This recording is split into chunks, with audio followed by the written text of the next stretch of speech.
don't miss the biggest nights in MMA. PFL is more than a fight.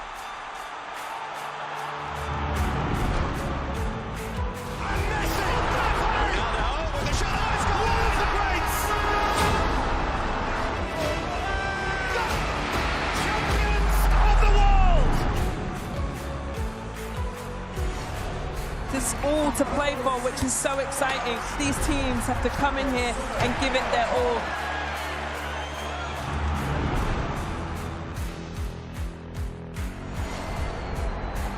Have a real nice tempo. Goes baseline, watch out. Oh, my! Oh, baby!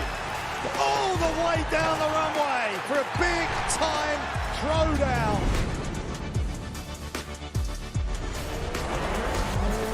That's a lot of fans out there. Look at that! The drama keeps continuing, Senny. This is just brilliant.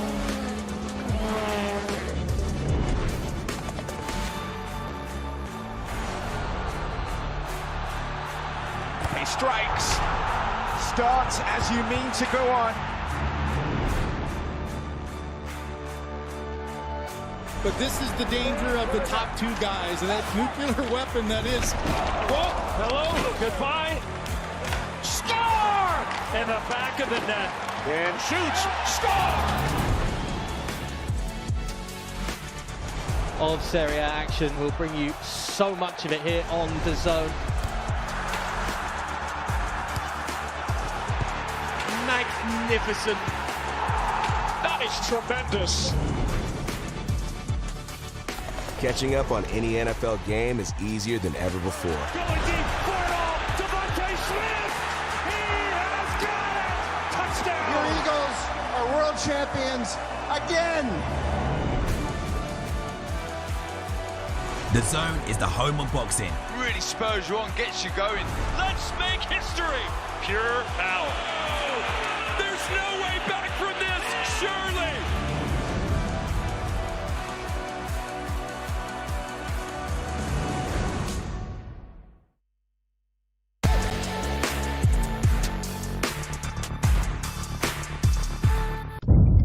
The following program is recommended for those 16 and over, as it contains sporting violence, possible bad language, and flashing imagery. All right, people, it's day 4. You know what day 4 is, don't you? Weigh-in day. Now, as the Zone is the global home of boxing, it's only right that the weigh-ins are at the official home of British boxing, York Hall, Bethnal Green, where so many big bouts have taken place, and today we make it official. All the checks have been done. One final check. They got to weigh in, make sure they make weight, and it's showtime on Saturday. Buckle in, people. It's going to get interesting. It's weigh-in day.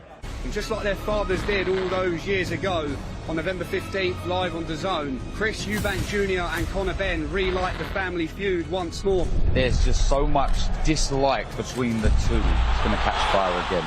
Bad blood, genuine hatred. The story is like no other. Conor Benn, he put on a great fight. He went out there and he did what I did not expect him to do. Back comes Benn. It's always hard processing a loss. Nobody prepares to lose. This fight living up to all the hype. After I dispatch this kid again, for sure we're looking to get more time. Was it? You tried and you failed, and you're going to fail again this time. No doubt, November 15th, you get their version. I cannot wait for this fight. I don't give a damn when this kid wants to fight. We're going to fight when I want to fight. I won. He's going to be like the 13th round. I think you're going to get another classic.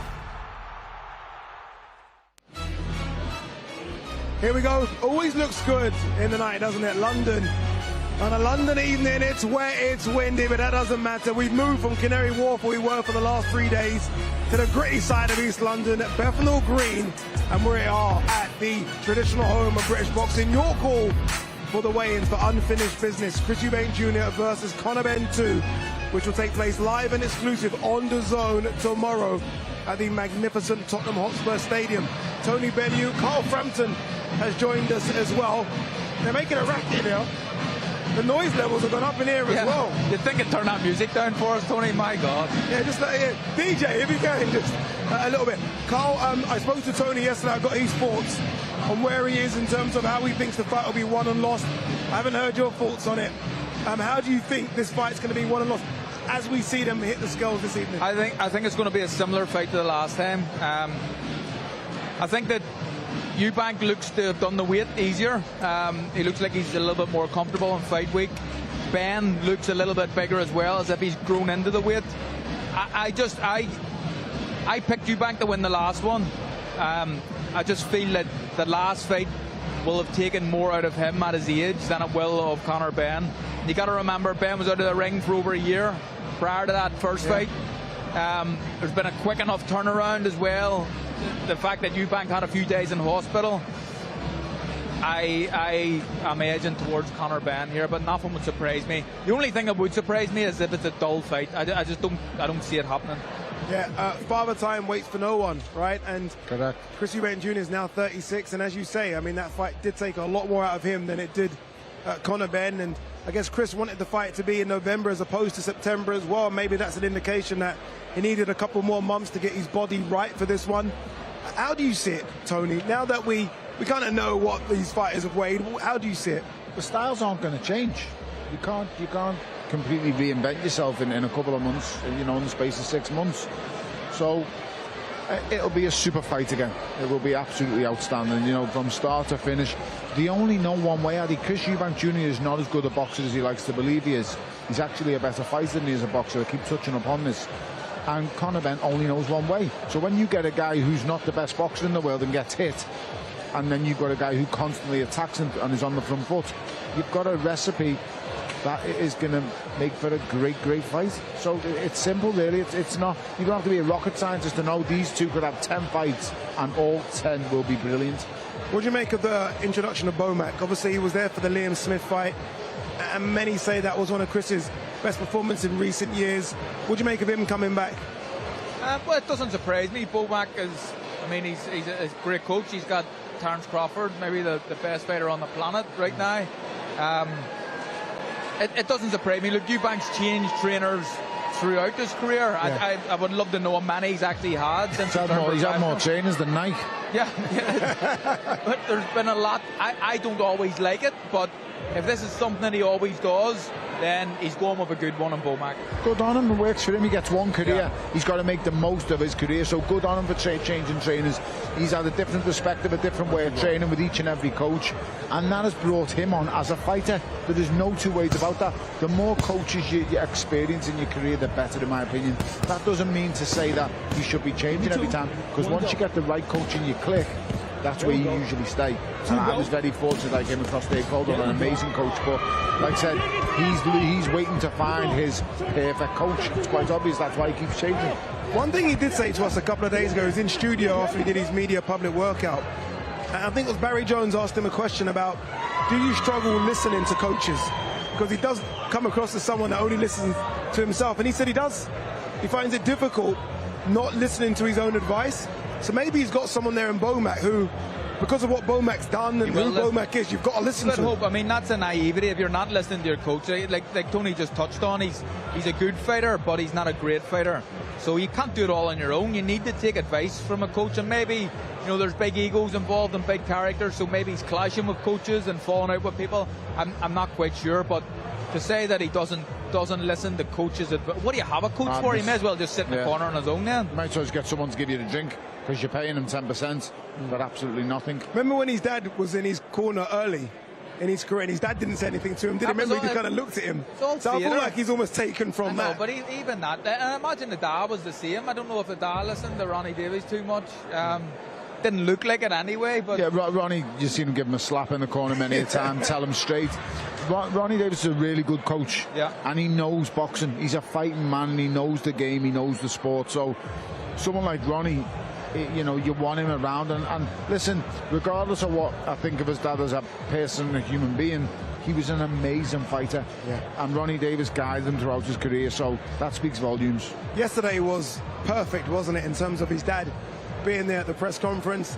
That mini face-off that we saw, I mean, this shot here is insane. The way Eubank kind of makes a beeline for Nigel, and Nigel just comes from out of shot into the frame as well. I mean, that's fantastic. That's a poster for all posters. That's going to be on T-shirts in years to come. That's a great show. You'll never see this again. You'll never see anything like this again. So that rivalry that stems back so far, and the way it does, you'll never see it again. And I guess to add to it, to have two sons that put on what they did in April. So it's all well and good you have sons that are boxers, which is great, congratulations. But to have sons that put on the show they did in April as well, I mean, both dads must be so proud. Absolutely. I mean, they're two hard men. There's not many people can put themselves through what them two guys did without thinking about quitting. And maybe that was a thought in their head on the night, this is getting really tough, I'm going to get out of here. But when you bite down the gum shield and you push through that, that makes you a hard man. I want my son to be a hard man, so no doubt that these boys, their dads, are extremely proud of what they've done.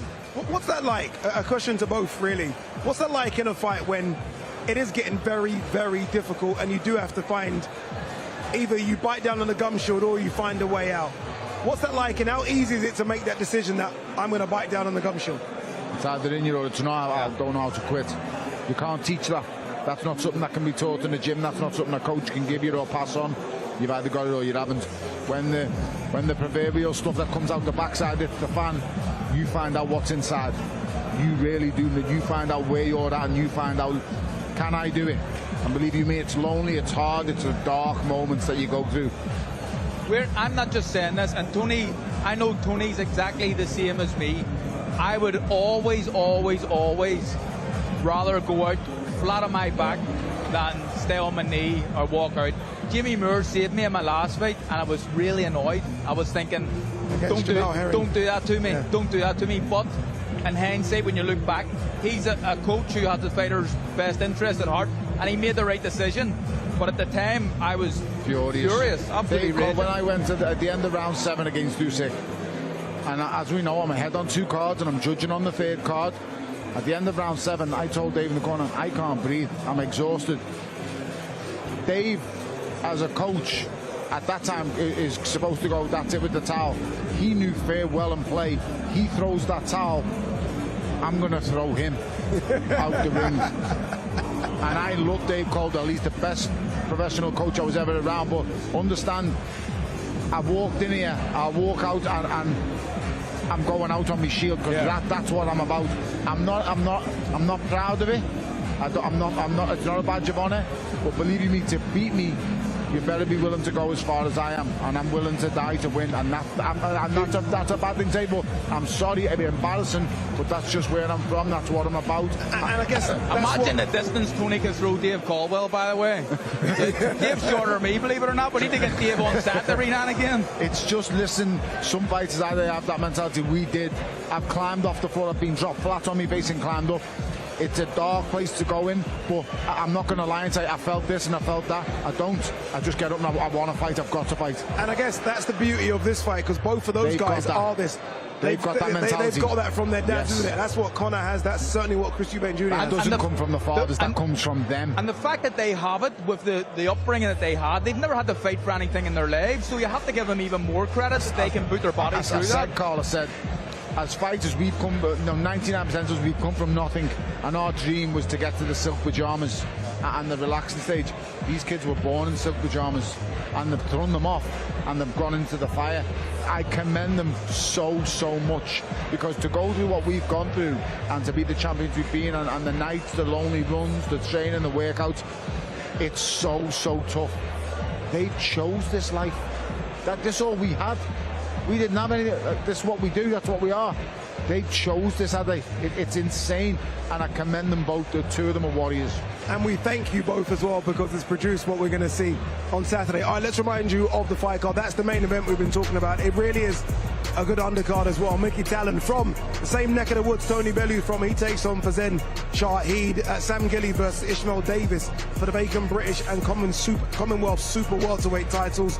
Richard Riatpor's second fight in the heavyweight division takes on Tommy Welch. Was talking a good game at the press conference. Adam Azim versus Kurt Scooby. That one has almost caught fire, hasn't it? Almost becoming the fight a lot of people now want to see. Jack Cattrall now at 147 pounds. Now with a new trainer, Bozy Ennis, takes on Eka Usman, coming off his career best win against Josh Taylor. And then the main event that we've been speaking about, not just for months, for years, Chris Eubank Jr. versus Conor Benn 2 for bragging rights and a lot more than that. Wow, all right, it's time to get the show on the road. Your call is packed to the rafters. They're going to enjoy this one. It's time to start the weigh-ins. Let's throw it over to your MC, Mr. Thomas Treiber. Ladies and gentlemen, welcome to the official weigh-in for the ring. Unfinished business. Chris Eubank Jr. versus Conor Benn 2 tomorrow at Tottenham Hotspur Stadium in London. We would first like to give a special thank you to the Kingdom of Saudi Arabia and the custodian of the two holy mosques, King Salman bin Abdulaziz Al Saud, His Royal Highness the Crown Prince Mohammed bin Salman, and Chairman of the General Entertainment Authority and Saudi Boxing Federation, His Excellency Turki Al-Sheikh. This event is being brought to you by Riyadh Season, Sella, Ring Magazine, Eddie Hearn for Matchroom Boxing, and Ben Shalom for Boxer, in association with Frank Warren for Queensberry and Gold Star Promotions, along with their great sponsors, Everlast, BYD, Cleans, Movember, Mr. Q Casino, and Betfred. A big thanks to those great sponsors. A reminder, ladies and gentlemen, that this event will be broadcasted live, worldwide, exclusively on DAZN, and the last remaining tickets are available to buy now at ticketmaster.co.uk. Well, ladies and gentlemen, London, England, let's get the weigh-in process started here at historic York Hall.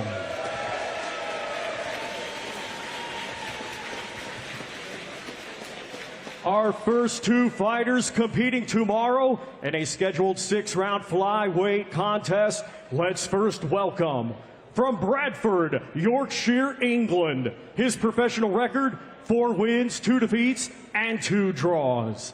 Here is Fazan Fizi Shahid.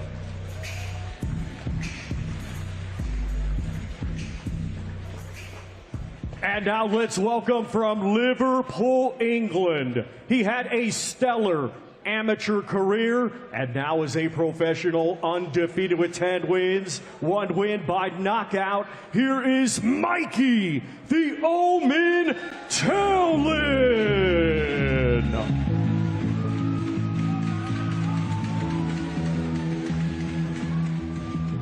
And we will welcome first to the scale, Fazan Shahid.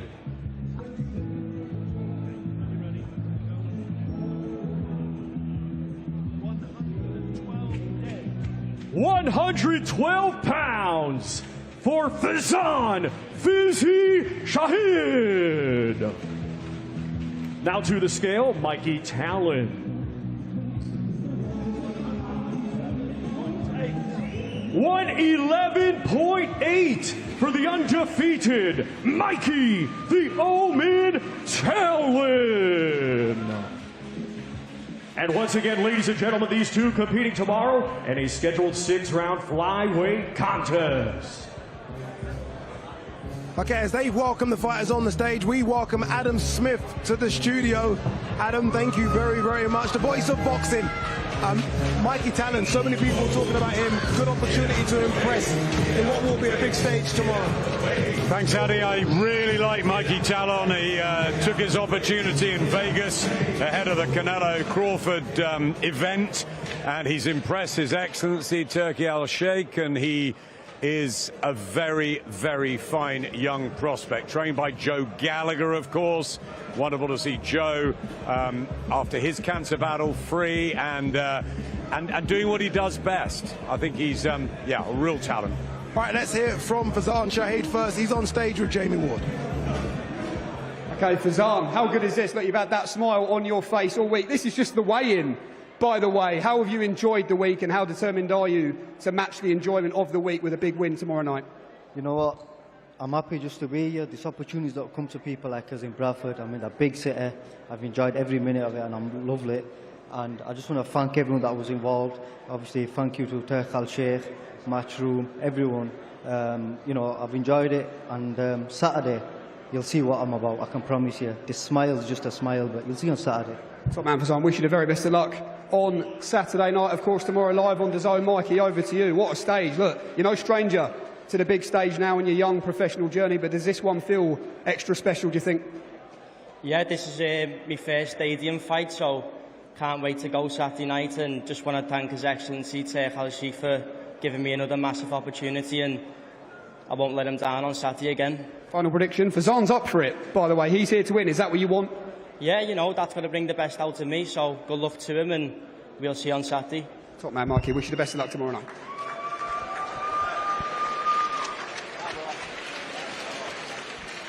Good boy, that, Tony. He's from your neck of the woods. Yeah. Very, very confident. Obviously, Joe Gallagher looks after him as well. Everyone's hoping that, you know, we will see something special tomorrow, and who knows what can happen in 2026 for him. Definitely good fighter, bright future. Quick fights back to back is what he needs. You know, this is the kind of builds momentum, gives him confidence, and keep him out there and busy out. All right, let's go back to Thomas Triber to continue the weigh-ins. Our next two fighters competing tomorrow in a scheduled 12-round contest. It will be for the vacant British and Commonwealth Super Welterweight Championships. Let's first welcome the challenger from Leeds, Yorkshire, England. His professional record, 14 wins, 3 defeats. 6 of his 14 wins come by way of knockout. Ladies and gentlemen, here is Ishmael, the Black Panther Davis.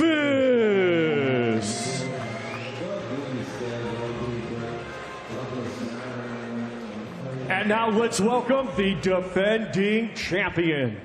From Walthamstow, London, England. His professional record, 18 wins, just 1 defeat, 1 draw. 9 of his 18 wins come by way of knockout. Tomorrow, the reigning and defending Commonwealth Super Welterweight Champion, Sam Magic Man Gilly.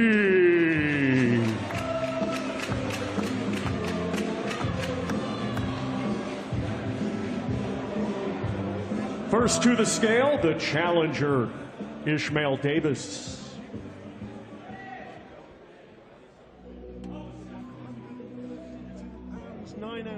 152.9 for the challenger, Ishmael, the Black Panther Davis. Now to the scale, the defending champion, Sam Gilly.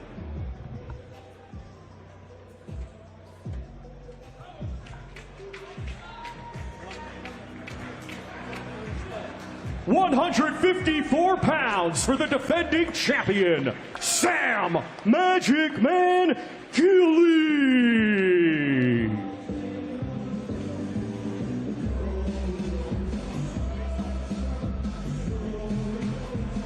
Once again, ladies and gentlemen, these two competing tomorrow in a scheduled 12-round contest for the vacant British and Commonwealth Super Welterweight Championships. Fan to go out tomorrow night and shine, but Ishmael Davis, what a fighter. He's answered the call so many times in recent years, has given really good performances against the likes of Josh Kelly, last time out against Kevin Agepo in Belfast. Maybe this is Ishmael's big night. It possibly could be, but he needs to start winning these fights, Adam. He keeps coming out on the wrong side, and he's got to get a win over the door. It's a 50-50 call. It is a 50-50. It's a really good fight. Ishmael Davis, by the way, I've never seen a fighter in that shape. Incredible shape, but Big Tony's right. He needs to win tonight. Tomorrow night, sorry. All right, let's hear from Ishmael Davis. He's speaking to Jamie Ward. Okay, Ishmael, absolutely no stranger to the biggest of stages, but does this feel like perhaps the most important opportunity of your career so far? Yeah, it's the biggest, man. British title. I say it's second to the WBC, but listen, I want to win, and I want to do it in a style. So Saturday night, Black Panthers coming out. It's been very respectful between you and Sam Gilly all week, but what was going through your mind there in that final face-off? Listen, it's just another boxer, man. You know, we got to put our skills to the test, and I believe I'm the better fighter, and I'm going to show it on Saturday night. Wish the best of luck tomorrow night, Ishmael. Davis, over to the Magic Man, Sam Gilly. Sam, you said earlier this week that you've had to try and put it to the back of your mind that it's at Tottenham Hotspur Stadium, that is for the British title. They keep reminding you with a Spurs song every time you enter the stage. Why is it important for you that you don't necessarily get caught up in the occasion? Because at the end of the day, there's a boxing ring there, and that's where the business is going to take place. Listen, it's lovely that it's in the stadium. This is mad coming here tonight, because I think it's 16 of my fights have been here. So it's like coming to say goodbye to your call before we go to the big time, the big stage. But there's one thing everyone keeps forgetting about me, that everyone's talking about, like, I'm tough, I'm this, I'm that. Every single fight I've had at 154, my opponent's been on the floor. I've had them on the deck in every single fight at 154. I'm back down at my proper weight, I'm back with my title, and it's going to be a statement Saturday night. Just finally, you've said this is your destiny. What have you seen happening in your mind tomorrow night, Sam? Just me finally adding the British with this belt. This shoulder's getting lonely, so I need to add another one. Top man, Sam. Wish you the best of luck tomorrow night. Thank you.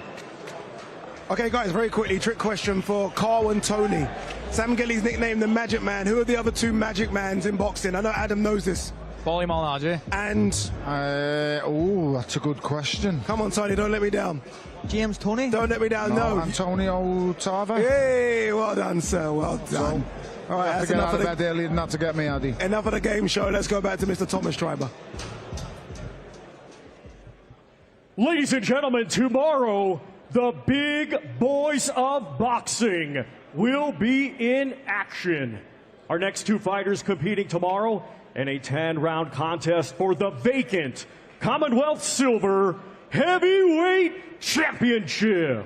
Let's first welcome from Brighton, England, undefeated with 16 wins. 9 of his 16 wins come by way of knockout. Here is Tommy Hellboy Welch.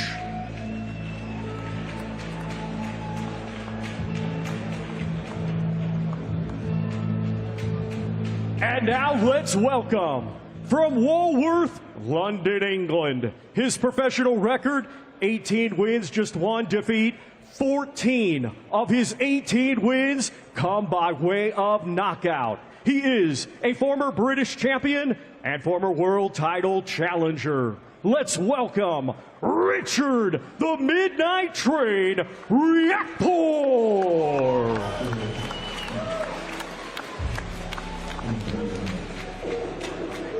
First, we will welcome to the scale Tommy Welch.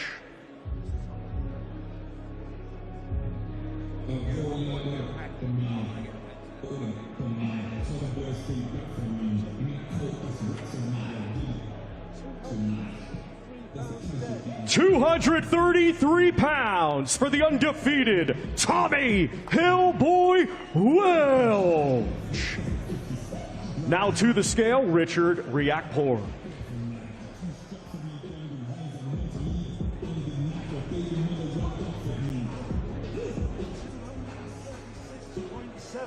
$236.7 for Richard the Midnight Train Riakporhe. Richard Riakporhe with a big chance up at heavyweight now. Former world title challenger at cruiserweight, of course, lost that big fight at Selhurst Park. In with Tommy Welch, undefeated in 16. A big jump up for Tommy, but he fancies this, Tony, doesn't he? He does, and he talks a really good game, and I'm looking forward to seeing him. He's undefeated. We don't know this guy's level yet, and that for me is the big question.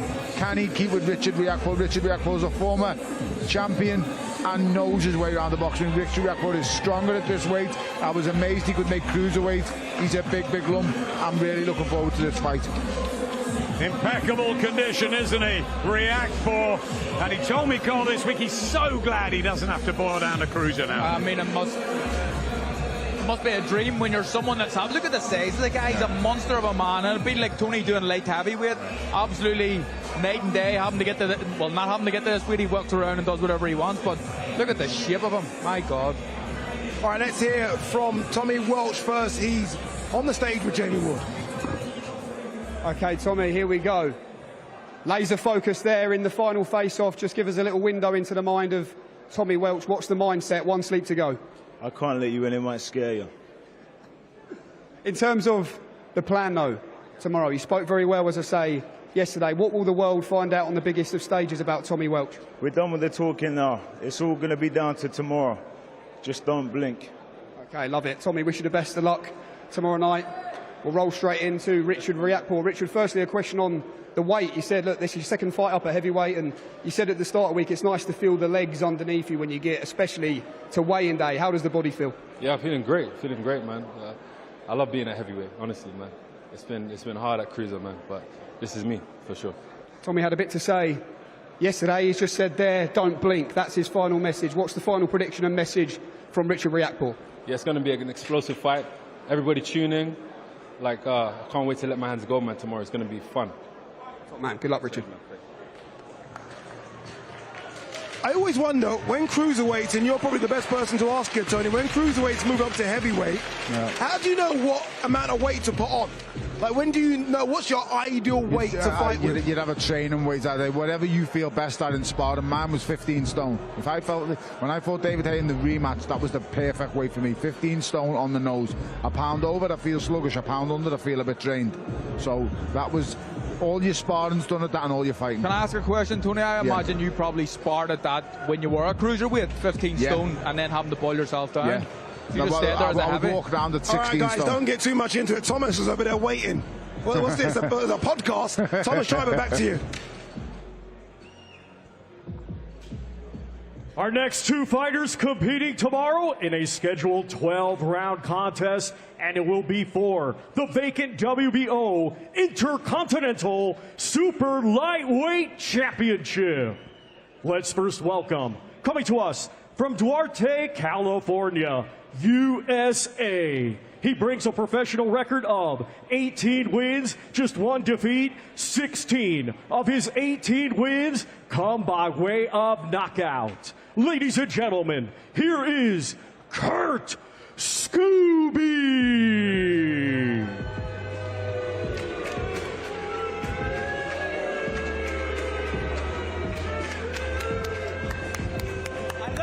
And now let's welcome, from Slough, England, undefeated with 13 wins, 10 of his 13 wins come by way of knockout. Ranked number 10 by Ring Magazine. Ladies and gentlemen, please welcome Adam the Assassin Azim.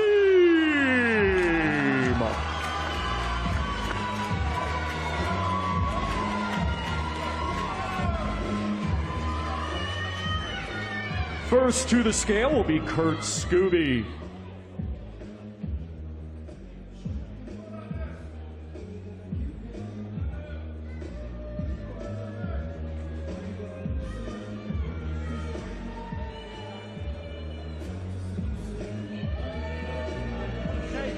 $139.8 for Kurt Scooby.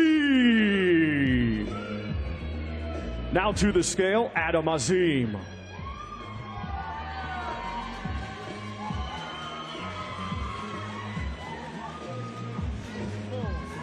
$139.4 for the undefeated Adam the Assassin Azim. And once again, ladies and gentlemen, these two competing tomorrow in a 12-round contest for the vacant WBO Intercontinental Super Lightweight Championship.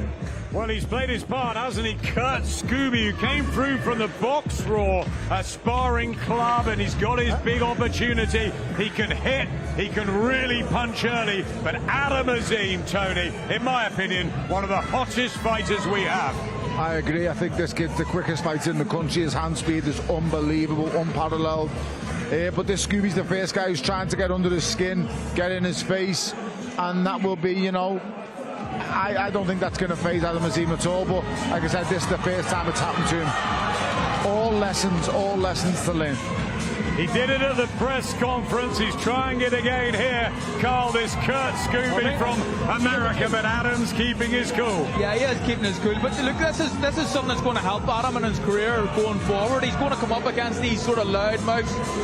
Maybe Americans, typically a lot of them are like this guy, so Adam's going to face plenty of them. It's just something he's going to have to get used to. But like Tony says, he's the fastest hands in British boxing right now, maybe world boxing. 16 knockouts though, Kurt Scooby. He can punch, and he's on the always record, he can really bang, but Adam Azim unbeaten in 30 with 10 knockouts of his own.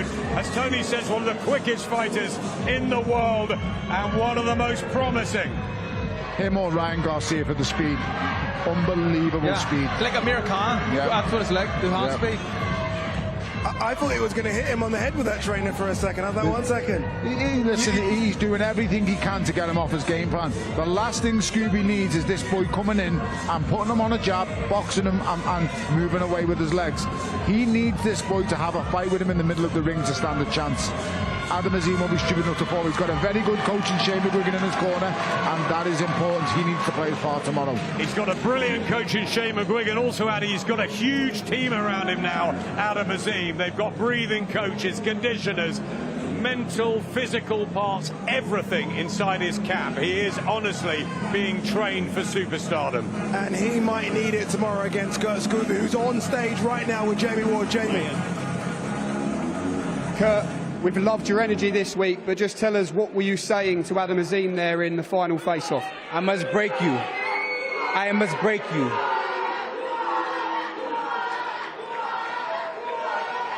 You believe you're under his skin, Kurt? Have you succeeded in that sense? Come on now, you know it. Everybody in this room know it.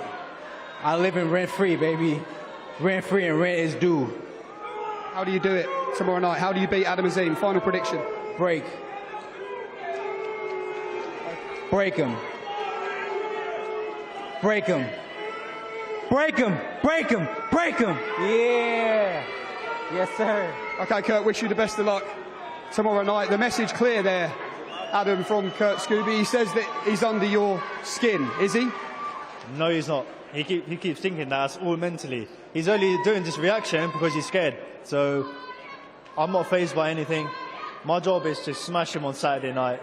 Everyone over here knows that I'm going to smash him on Saturday night, especially Ben Shalom, nice gentleman down here with the nice Versace jumper.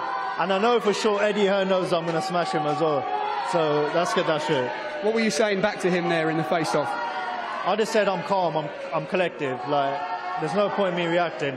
He's scared, and that's all. His reaction is told by how scared he is. Just finally, Adam, has it changed the way you want to win the fight tomorrow at all? Not really. Objective remains the same. That's me to knock this guy out on Saturday night. Thank you. Man, Adam Azim, wish you the best of luck tomorrow night. Thank you.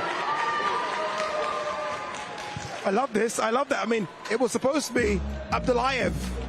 He wouldn't have got that reaction from Abdullayev, Adam. I like the fact that he's fighting someone who's going to give him this. If he goes to America, he's going to get this all the time. As Carl said, education, and it's perfect at the age of 23 for Adam, who's not had the most active of years. He looked really good in February, was meant to fight again in the summer. That was called off at short notice, so he needs this performance, and he needs it on this stage, Addy, and I believe he'll deliver too. As do our two next fighters as well. It's our chief support time, so let's throw it back downstairs to Thomas Triber.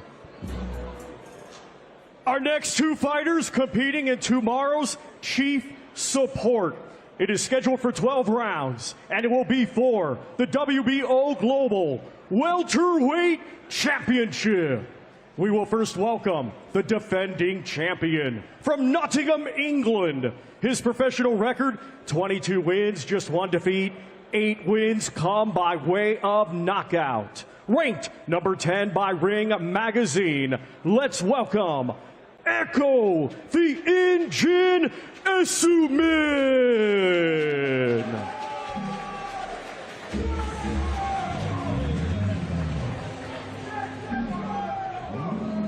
And now let's welcome the challenger from Chorley, Lancashire, England. His professional record, 31 wins, 2 defeats, 13 wins come by way of knockout. Here is the former world title challenger, Jack El Gato Catterall.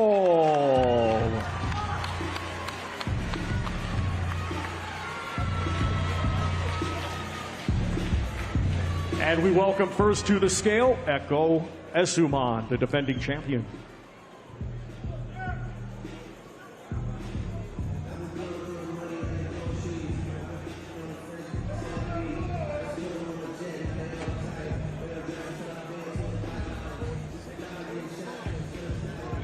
$146.5 for the defending champion, Echo the Engine Essuman.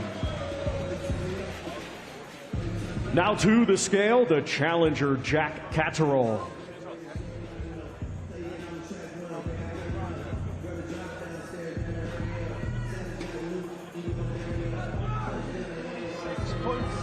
$146.7 for the challenger, Jack El Gato Catterall.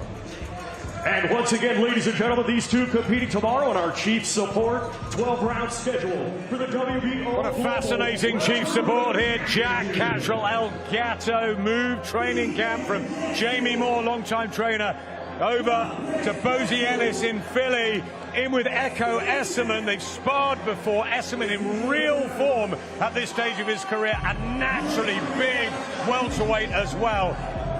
I can't wait for this, Tony. It's a really, really good fight. It's a proper pick'em. You know, Essuman's coming in on the career best victory over Josh Taylor, and Jack Catterall's coming in, you know, I'm not thinking, is this the last fight? The loss was with Barbosa, wasn't it? Harlem Eubank win, a dull fight with a head clash. Yeah, the Barbosa Jr. defeat, the Harlem Eubank sort of non-event. It was a difficult one to assess him. He needed the change, he said. He's got to be sharp because Echo will be really there as the engine all the way. Yeah, I think so. Echo's a quality fighter, but it'll be interesting to see just how Jack is with his new trainer. All right, let's hear it from Echo Essuman first with the Forest flag over his shoulders. He's with Jamie Ward. Okay, Echo, how special is this? What an occasion here at York Hall for the weigh-in. Why do you believe this is the setting that will truly bring the best out of Echo Essuman tomorrow night? Because it's just my time. I've got the momentum, I'm cruising, I'm ready to arise to the next levels. How do you believe you do it, Echo? Just final message maybe to Jack Catterall, to the fans, to world boxing, to the welterweight division. How do you beat him tomorrow night? I'd just be myself and enjoy it. Okay. Simple as that. Wish you the best of luck tomorrow night. Echo Essuman, a fascinating Chief Support. We'll bring in El Gato, Jack Catterall. Jack, second fight up at welterweight. How's the body feeling? Yeah, feeling good. Worked super hard for this fight, so I'm excited. I'm excited for the fans for the big event tomorrow night, so let's go. What's the difference between you and Echo Essuman in that ring tomorrow night? I think it's going to be a mixture of things, the experience, the levels, the past opponents, but forget all of that. I've worked too hard to this fight to let this opportunity go. Do you think you need a bit of a statement win here? 100%. I've made some big sacrifices, big changes over the last couple of months. I'm looking to show all of that tomorrow night. Top man, Jack. Wish you the best of luck tomorrow night. The big cards just keep on coming on the zone. We have this one on Saturday. You don't have to wait too long for another special one. November 22nd, Ring 4, David Benavidez versus Anthony Yarde. Live, only on DAZN, November 22nd, the Ring 4. In boxing, gold is everything. And on this night, every fight feels like a main event. David Benavidez, the undefeated Mexican monster, defends against Anthony Yarde, London's heavy hitter. A warrior who's gone toe-to-toe with the best and has the power to end anyone's night early. But the action doesn't stop there. Devin Haney, a two-weight undisputed king, chases history in yet another division versus Brian Norman Jr., the undefeated champ. while Bam looks to unify more of his division if he can break Fernando Martinez. Plus, Abdullah Mason and Sam Noakes clash at lightweight for the WBO title. This is more than a fight night. It's 4 world titles in 4 different divisions. It's the night of the champions. The Ring 4, November 22nd. Watch only on DAZN.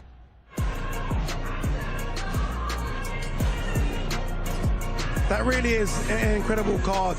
That Ring 4 card, November 22nd. I mean, any card that has Jesse Bam Rodriguez gets a tick for me. And that has Bam Rodriguez and so much more. December 27th. Ring 5, arguably pound for pound number 3. Inoue takes on Picasso. Nakatani on that card as well. You can see what they're trying to do. Inoue wins, Nakatani wins. We have a super fight next year. And then Serrano is back after that defeat to Katie Taylor. She takes on her for someone that she knows very well, Erica Cruz. 1-0 to Serrano. Will she make it 2-0? That one Saturday, January 3rd. Loads coming your way on the home of boxing, DAZN.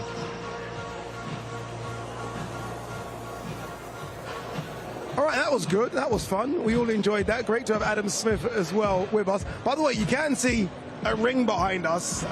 No more sparring sessions. This is going to be fights, I think, because the Box Raw, I mean, they call it sparring, but if you guys watched the one in New York, Brooklyn, Adam, these guys come out and they go hell for leather.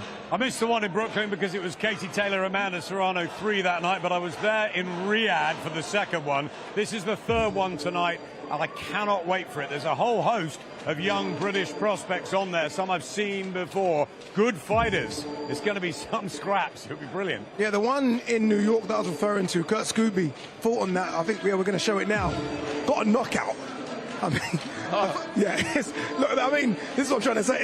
It's a war, isn't it? They say sparring. It's not sparring. Look, these guys they're wanting to impress. Look at it. That's a great shot, by the way, as well. I mean, I don't know much about the opponent or anything, but it's easy to look good on short spells like that. But what's going to happen here? No one's going to in the main frame that they're going to spar and take it easy. On a stage like this, you want to impress, so we may see knockouts. This is about with 16-ounce gloves and head guards on. This is about opportunity knocks as well. The fans and the noise as well. I mean, a lot of these people, why not get it on? If they know that Riyadh Season and Ring Magazine and His Excellency are watching, they want to impress, they want to be on one of the big cards. What stands out for you, Adam? I haven't asked you this on the undercard. Of all the fights on the undercard, and we can see it. It's a really good undercard, by the way. Which one really stands out for you? You know, I'm a big admirer of Adam Azim, so I really want to see how he deals with this brash American Kurt Scooby. But I think you've got to say Cattrall and Echo Esserman. I mean, Jack really needs a big statement win, as he said in the interview. If he gets in that rhythm and he puts it on Echo, who they've sparred together before, it'll be fascinating. But Echo, Carl and I were saying, he's just got this, not just the momentum, but the fitness, and he keeps getting better and better as rounds go. It's a really good fight as a chief support. Yourself, Carl, what stands out for you? I don't think anything on the undercard is going to steal what from the main event, because it's going to be an unbelievable fight. I firmly believe that. But for me, I think Sam Gilly and Ishmael Davis, I think their styles match up pretty well, and I think that could be a real shootout. Heavyweight big boys for you, Tony, maybe? I do really want to see it, I'm not going to lie. I love the heavyweights, obviously, being a former one. So, yeah, I want to see if Richard Riakporte is up to it, and I want to see if Tommy Walsh can deliver. Yeah, because he's saying, spoke a lot, didn't he, yesterday? You've said it, son, go and prove it. You know, don't tell me, show me. And that's the big thing. I spent a lot of time around Tommy and Scott, but that line he came out with yesterday, the midnight train's getting the last bus home. Fantastic. He's played his part, hasn't he? Fantastic. I was like, there, take my money right there. Chris and Conor are going to make their way onto the scales very, very soon. How are they going to be feeling backstage? Just wanting to get this done and over with? I think so. I don't think they'll be nervous at this stage. They've done the real weigh-in, haven't they? And they've already weighed. This is just another part of the theatre to help build this fight. I think the boys will be absolutely fine. Who do you think's got the crowd? Who's going to get the cheers? Who's going to get the boos? Or do they both get cheers and boos? Who wins the crowd here? I've been up in the rafters. Everyone gets a great spot here at York Hall. I would say probably Conor Benn has most, but we are in East London, the Essex lot faithful. But there are some Eubank fans up there, and there's a lot of people in the media that think Eubank Jr. wins this more comfortably tomorrow night. But I know the guys alongside me don't believe that. So this is the curiosity of this fight, that really it's a Benn Eubank experience, and who knows what's going to happen. That's the beauty of it, Tony. We generally don't know, right? I mean, I guess you can poll all this crowd and everyone's kind of and ahhing. Everyone has a reason why they think Chris is going to win. Everyone thinks Conor's going to win because he's the younger and fresher. That's why you got to tune in and watch it on DAZN, because anything can happen. They've both endeared themselves brilliantly to the public, and I believe they're both backed. I actually now think they're both loved by the public. I think that everyone's took on both of their stories, the narrative of it all, and they're like, you know what? They've absolutely massacred each other in that first fight. They've took each other apart. They've absolutely beat the living daylights out of each other, and they've actually now got a common ground respect for each other. You can see it when they come together, and I think the public have endeared that, and you can see it on everyone's face in here. We just want to see the same again, and I think we will do. You have to, because they can't change. One thing we didn't get last time round, and we were close a couple of times, was a knockdown. We saw a couple of legs buckle, but we never got a knockdown. Do we get a knockdown tomorrow? Potentially. I mean, I think pride kept both men up. Yes. Both guys were out on their feet at the time. They were both exhausted in the fight, and they just kept biting down on the gum shield and pushing forward and pushing on. And knockdown either way does not surprise me. Addy, what's interesting, right? Eubank starts favourite. He won by 4 rounds on each of the cards first time around. But he's 36. It's 7 months on. Conor Benn's 29. He's fresher. Will Eubank's body be able to hold up for another 12 rounds? That's, I think, for me, a real imponderable in this. And this is what gives Conor Benn a real chance. Did anyone else have it that wide? I thought it was really, really close.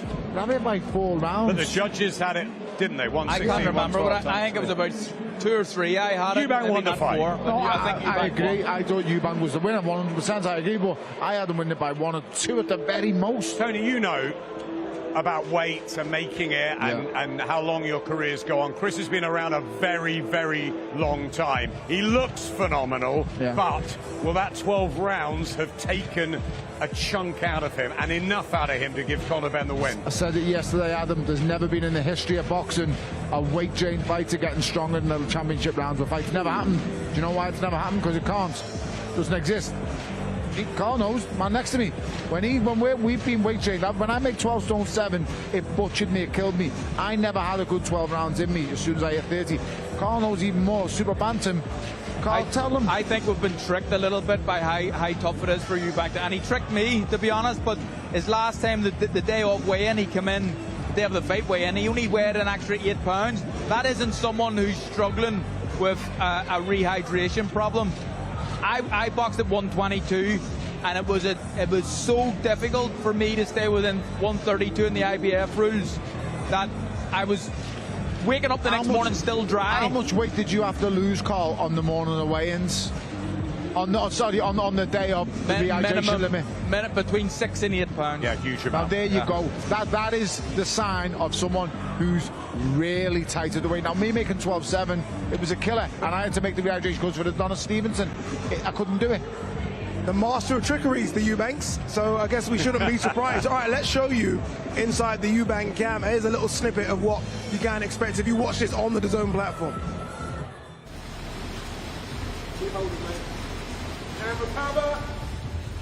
When working with Chris is to me is like a class, and he's all ears, and he take it in really well. You know, just when you in school, you know, your teachers just go over it and over it and over it and over it until you actually get it. The work rate Chris is at right now, we gauge it week by week. We go up until we get to the time of the actual fight, and I'm excited. I'm satisfied where he at. You know how he's pushing it. You know, you got to constantly push a fighter. You know, it might be in the 9th round. You know, it might be in the 10th round or 11th round. I got my hands up, and I'm catching, and my punches is coming in bunches. All right, let's go. There we go. Give me 2. Go 1 go. There we go. 2 go. There we go. Yeah, training camp's tough.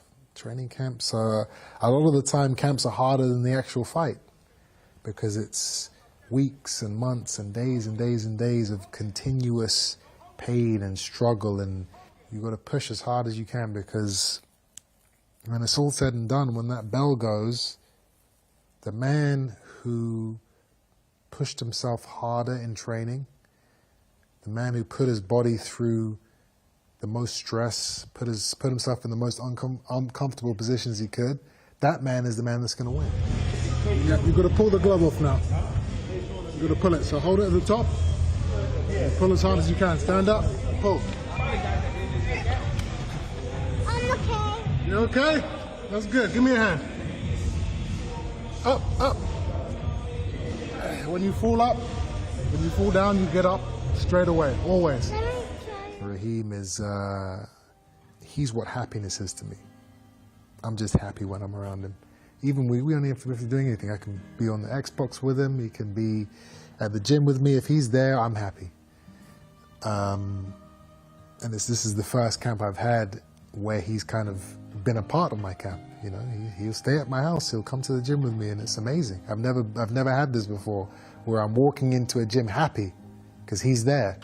Usually I'm mean when I'm coming to the gym. I don't want to talk to anybody. I don't want to, I don't want to talk about anything. I've got a job to do, and that's it. For this camp, I'm coming to the gym, I'm smiling because Raheem's here. And I know I'm going to go and spend some time with him afterwards. So that's been really great.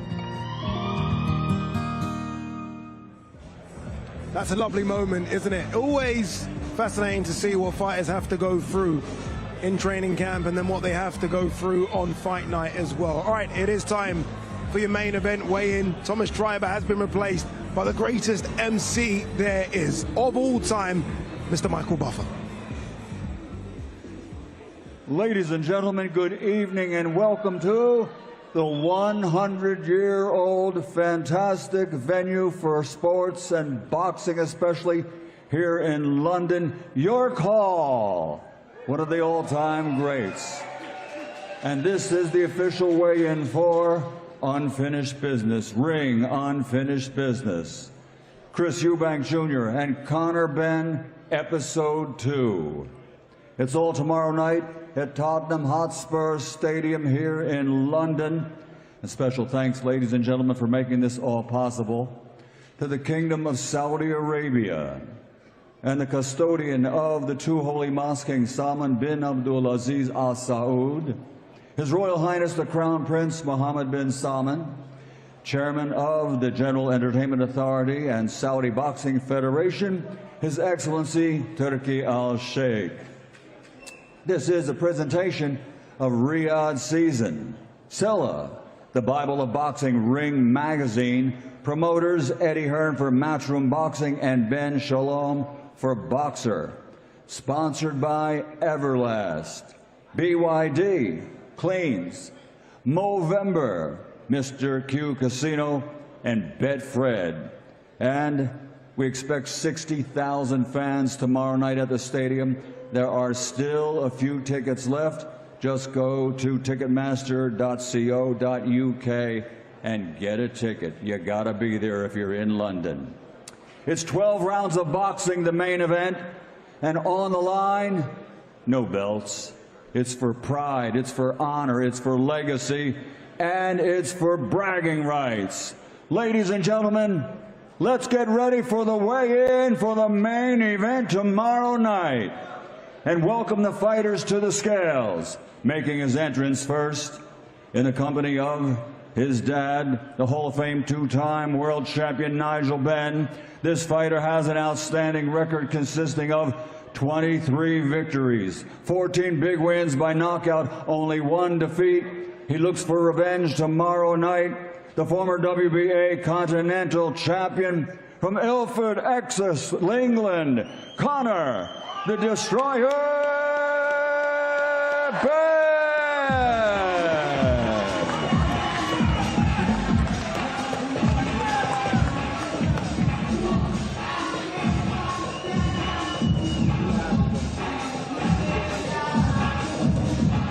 And his opponent, ladies and gentlemen, let's welcome him to the ring. Making his entrance, His professional record, an outstanding 135 victories, 25 big wins by knockout, only 3 defeats. He's the former 2-time IBO middleweight world champion from Brighton, England, ranked number 3 in the world by the Bible of Boxing Ring magazine, Chris Eubank Jr.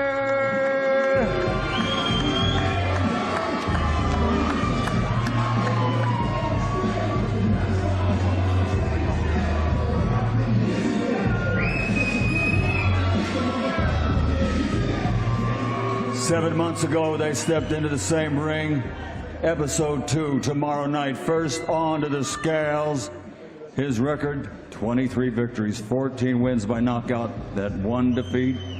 Weighing in officially at 159.3. 159.3 rounds for Conor Benn.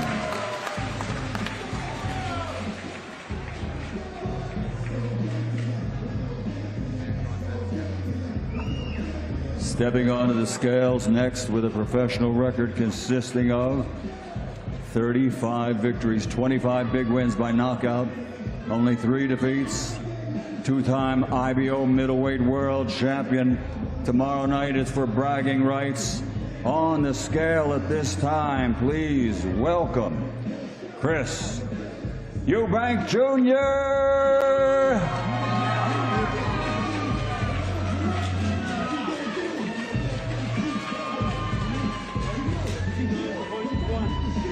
159.1 pounds for Chris Eubank Jr.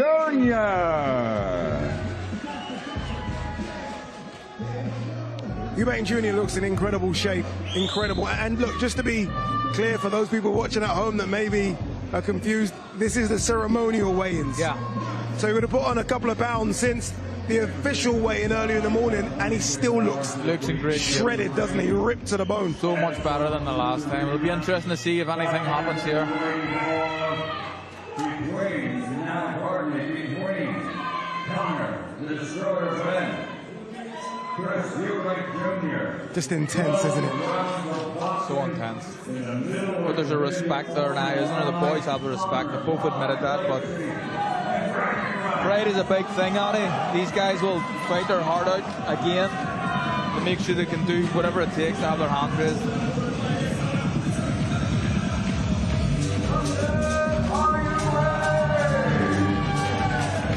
Tomorrow night, that is your main event. Chris Eubank Jr. versus Conor Benn 2. Same place, same venue, Tottenham Hotspur Stadium, live and exclusive on the Zone. These boys are going to handle unfinished business.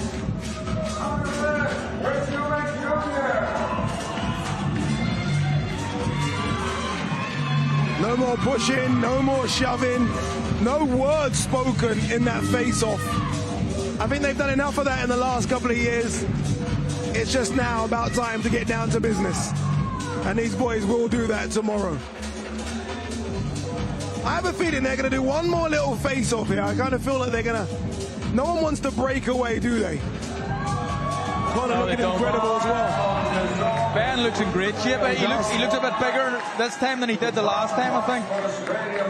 Yeah, I think last time 156, 157. Yeah. Obviously this time just growing into the weight a little bit. How on earth he gets back down to 147? Well, that's going to be an issue, I think, going forward. But again, both men in incredible shape. Both men, and everyone says it, but the best camp of their lives.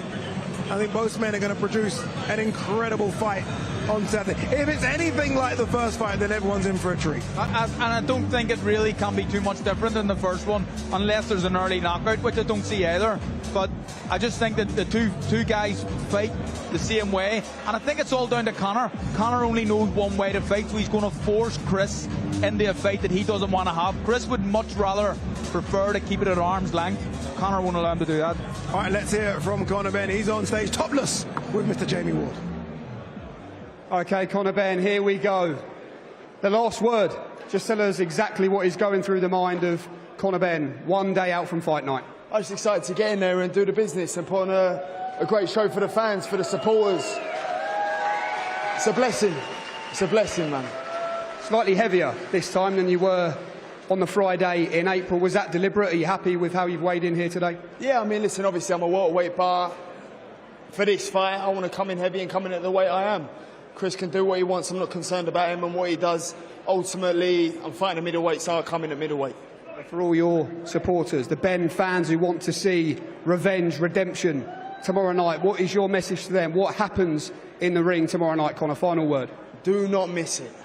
Make sure you tune in live on DAZN. Redemption all that matters, though? Always. That's the only thing that matters. Top man, Conor.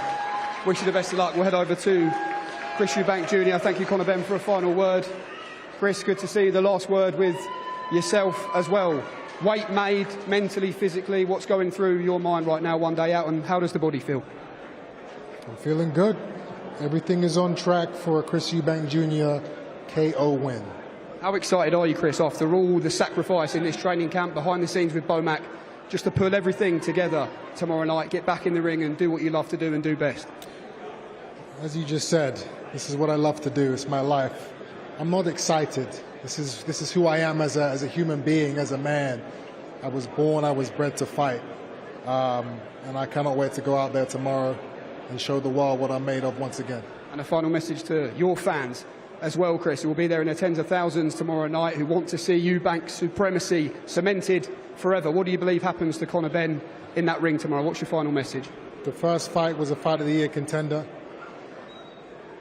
This fight is going to be Fight of the Decade contender. Chris Eubank Jr., wish you the very best of luck tomorrow night. Thanks very much for speaking to us. We are going to grab a word. No, we're not. Not from the promoters. That's it. Ade, back to you. Thank you very much, Jamie. Both men have said what they need to say. Both men look in incredible shape, Tony, as well, don't they? Yes, unbelievable shape.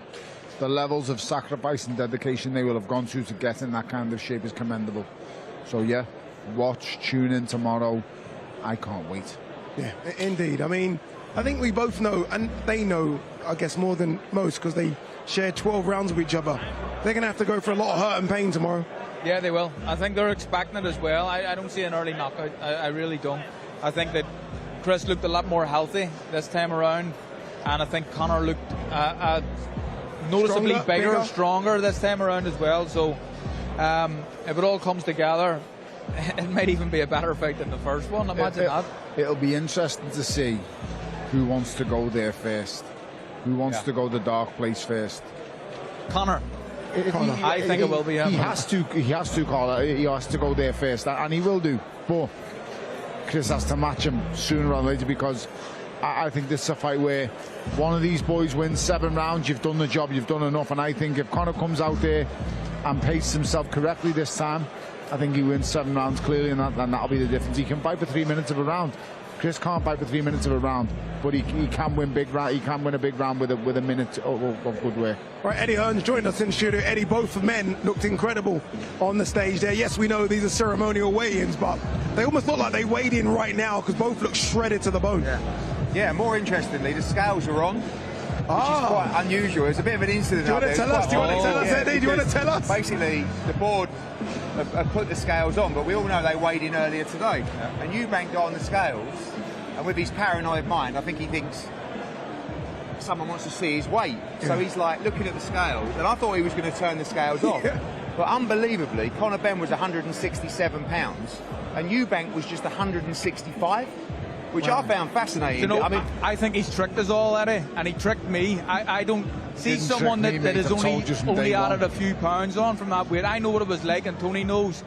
He doesn't struggle like he wants us to He makes believe. the weight fine, but I think this time he's made the weight much better, because last time at the weigh-in he didn't look as healthy as he does today. I think he knows the threat of Conor Benn. I think he knows the dangers of the fight, and I think he's worked really hard in camp, and I think he's done the weight well. He miscalculated that. To just put on 5.5 pounds. I mean, every other fighter that stood up there, Echo Esserman was 163 pounds. They're fighting at 147. Jack Cattrall was 162 pounds. Wow. So I was actually shocked Conor put on 7.5 pounds. I mean, but really surprised. I think Eubank's done the weight well this time. I've told anyone who listened, I've said it. He's playing everyone. He's a smart boy. He's really smart. He's played everyone Why is he putting videos up of struggling to make weight? Why didn't he do this before the Liam Smith fight? Why is he doing it now? What is the point of these videos of struggling to make weight and going on, you know, the rehydration clauses? Conor Benn has gained more weight than he has. I tell you why, it's an excuse at the end of it if it doesn't go your way. Thank you. Someone to... You can see by that clip there, both men remembered that first fight in training camp. Both men knew exactly what they went for, and both men prepared accordingly for what's to come tomorrow night. Who wants to go to the hard place first? That's the one you've got to ask. You can't underestimate Eubank's toughness. He's a tough kid. He always has been. But there does come a time in your career where it just gets a little bit too tough for too long. I don't think that'll come from him tomorrow night. I do think, I look at the people around him, I know that a lot of people around him thought after the last one, that's enough. Now they're going again. There is concern about what happened last time, how tough it was last time. I promise you, there's no concern in our camp or around Conor Benn about how tough it might get tomorrow night. Is there concern about how better Eubank made the weight from a Conor Benn perspective? Oh, I expected him to, because I think he would have underestimated Conor Benn last time. And I've got to be honest, although Conor Benn surprised me so much last time, with his chin, with his heart, with all that kind of stuff, he was very poor on the night, and Tony Simmons wasn't happy with the performance. We know what he's capable of, and if he would have done a little bit better last time, he might have won the fight. We feel he can do a lot better, but I do believe Eubank will be in better shape this time around because he knows what's to come. I heard Carl's comments about what that fight could take out of him. The reality is we just don't know. It could have taken a lot out of him, or maybe he wasn't as well prepared last time and he's better prepared tomorrow night. The reality is it's going to come down to 36 minutes in that ring. But we like our spot, because I promise Conor's completely different this time around. You know, this time, after the weigh-in last time, we were having to put an arm around him saying, "You're right, yeah," and he was like, he was nervous, but he was just so pumped, and he wanted to go out there and rip him to shreds. That emotion's not there anymore. It's just, I need to go out there and deliver everything we've been working on. That's it. It's performance-related rather than just emotion-related. You know, you always forward plan for your fighters, right? In terms of, okay, these are the next 12 months. Do you forward plan for Conor making 147? I think it's going to be very hard for him to come back to 147. When I saw him in the gym about a week or so ago, he looks different this time out. His trunk is much thicker, his back's bigger, his legs are bigger, because he's been training to fight at 160 pounds. I mean, one thing you learn about nutrition is his fuel for this training camp is enabling him to train so hard. I mean, he's literally training 3 times a day, pumping himself with calories and just making sure the diet is absolutely on point. He's fit as a fiddle, and he showed that in the first fight. He's actually fitter in this fight than he will be in the first fight. But I do think he can return to 47. I think 54 might be suited better. But let's be honest, 54 is just a disaster as well. You've got Boots Ennis, you've got Virgil Ortiz, you've got Fundora, you've got Xander Zayas. I mean, you know, there's no easy touches. But down at 47, you look at the fights like Barrios particularly, even Lewis Crocker, our guy. There are world championship fights that can get made, but the focus is on Saturday. But I know every time he trains in his gym, he's got his dad's WBC belt out there next to the running machine. I know what it means to him. So this is personal. The next stage is about legacy and world championships, but let's focus on tomorrow. Indeed. Finally, just before I let you go, Eddie, I just saw on Twitter briefly Matchroom's schedule for the first quarter of 2026, and it looks scary. Red hot. I mean, this is just a little snippet of what we're doing. We are going to explode in 2026. We are coming out red hot, and we're going to spank everybody out there in 2026, let me tell you. First up, we've got Andy Cruz against Murataya, right? Our Cuban gold medalist. Only had a handful of fights. Murataya, the world champion, a fantastic fighter. Las Vegas, January the 24th. January the 31st, he's won out the blue. Josh Pretty Boy Kelly, we re-signed him. He's rolling the dice against the second bogeyman in the division, because we got the #1, Jaron Ennis, Murtsalayev. We saw him dispatch and batter Tim Tszyu.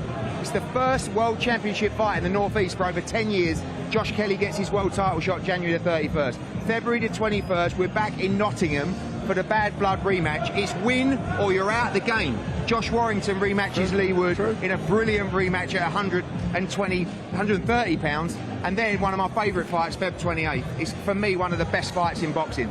It's the war. Who's going to be the king of Mexico? Navarrete against Nunes, the big unification at 130 pounds.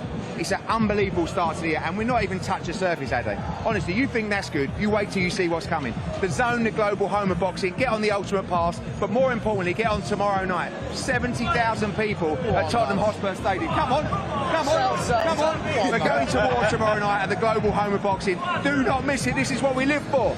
There you go. I mean, what can I say? And it will be at the Tottenham Hotspur Stadium, the best stadium in the country. It really is very, very special. I'll tell you what else was very, very special as well. The rivalry line, the journey from Conor Benn to Chris Eubank Jr. going all the way back to the 90s for when Nigel Benn and Chris Eubank Sr. first locked horns.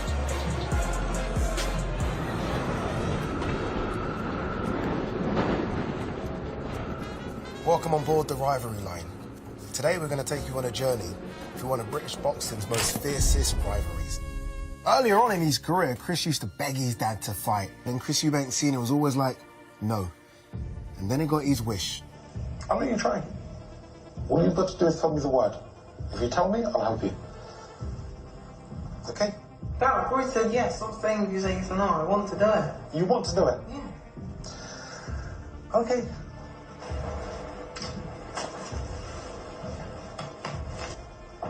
Move. Maybe there's another... Maybe there's another, No. Let's just put it this way. There's one to watch. He'll be one to watch. Chris Eubank Jr. This is the full assault from Eubank. He punches Eubank, so it's a mismatch. But this is a young man really on the rise. 2011, Chris Eubank Jr. made his debut. And yes, we got simply the best. And yes, he flipped over the ropes. But now, it was time for him to separate himself from his dad. Carve out his own name, his own story. Half of the rivalry had just begun.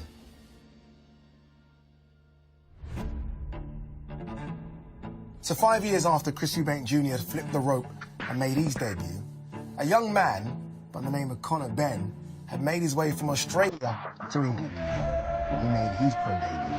2016, the son of the Dark Destroyer started his own path. He even got the name Destroyer on his back.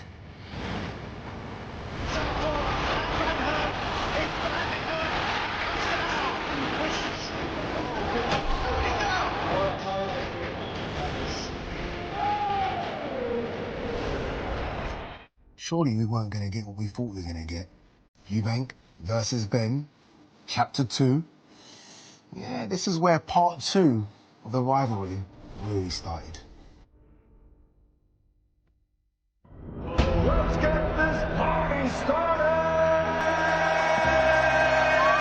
April 26, 2025. I remember it like it was yesterday because it felt like that. The two sons finally about to get it on. When they started swinging, oh, did these boys start swinging. I remember thinking, surely this type of energy isn't going to last more than a couple of rounds. It did. Round 1, bang, bang, chins getting tested, bodies getting tested, and the rounds went on and on. You know what's crazy? The rounds went so quick. Sign of a good fight. They kept on going and going and going. They knew how important this was. Why? Because this is Benn versus Eubank. This is 35 years of drama. They're not just doing it for themselves, they're doing it for their dads, they're doing it for their families, and boy, did they not disappoint. There's going to be everyone on their feet in this Tottenham Hotspur Stadium, applauding the bravery, the savagery, the intensity of Eubank Jr. and Conor Benn. Unanimous decision. Chris Eubank. In the end, Eubank nicked it. But the good thing about boxing, if it's so good, you can do it again.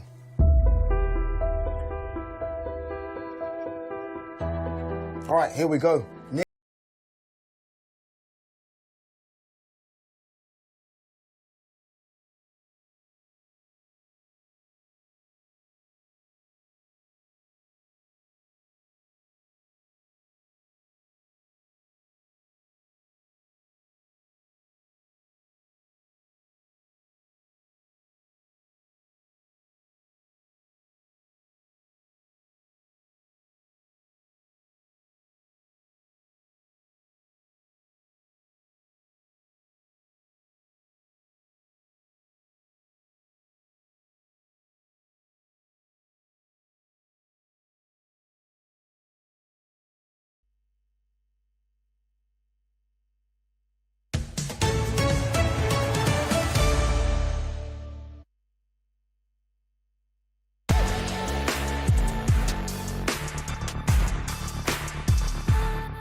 Don't miss the biggest night in MMA. PFL is more than a fight.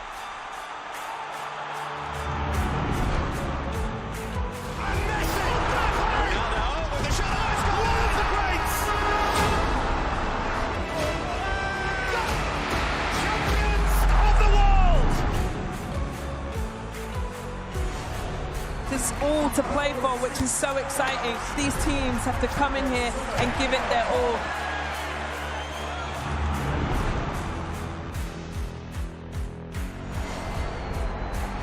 Have a real nice tempo. Goes baseline, watch out. Oh, my! Oh, baby!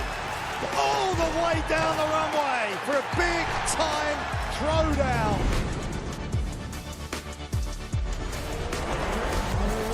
That's a lot of fans out there. Look at that! The drama keeps continuing, Jenny. This is just brilliant.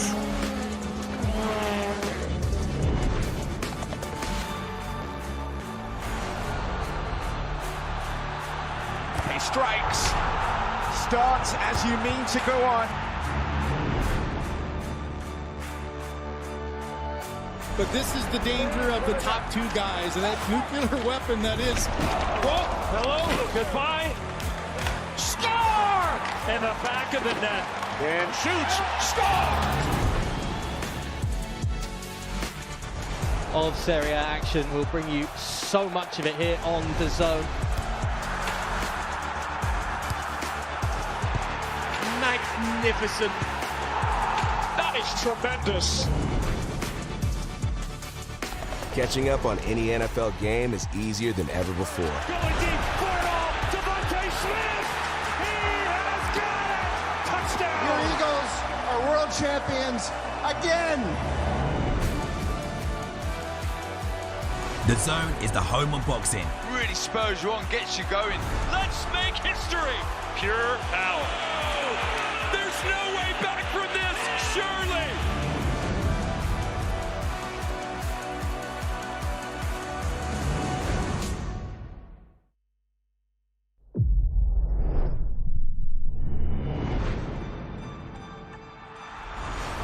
Don't miss the biggest night in MMA. PFL is more than a fight.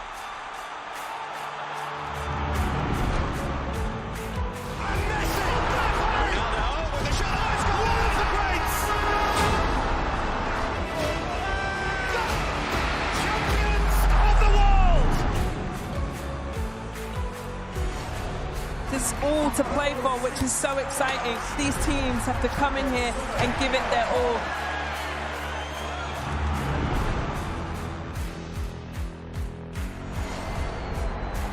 Have a real nice tempo. Goes baseline, watch out. Oh, my! Oh, baby! All the way down the runway for a big-time throwdown.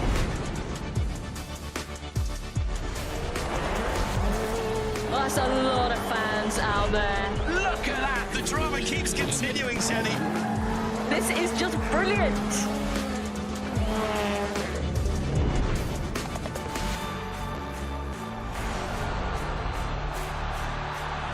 He strikes. Starts as you mean to go on. But this is the danger of the top two guys, and that nuclear weapon that is. Oh, hello, goodbye. Score! In the back of the net. And shoots, score! Of Serie A action. We'll bring you so much of it here on DAZN. Magnificent.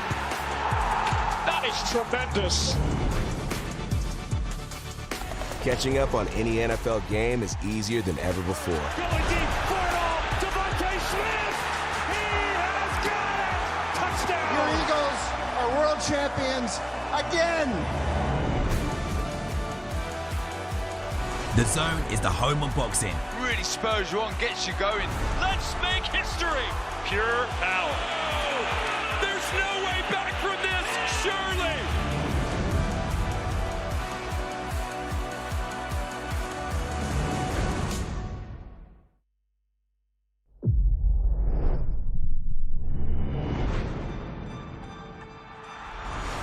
Don't miss the biggest nights in MMA.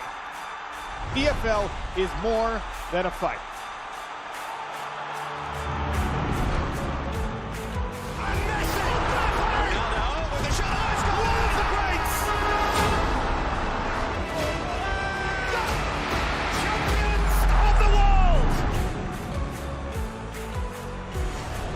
It's all to play for, which is so exciting. These teams have to come in here and give it their all.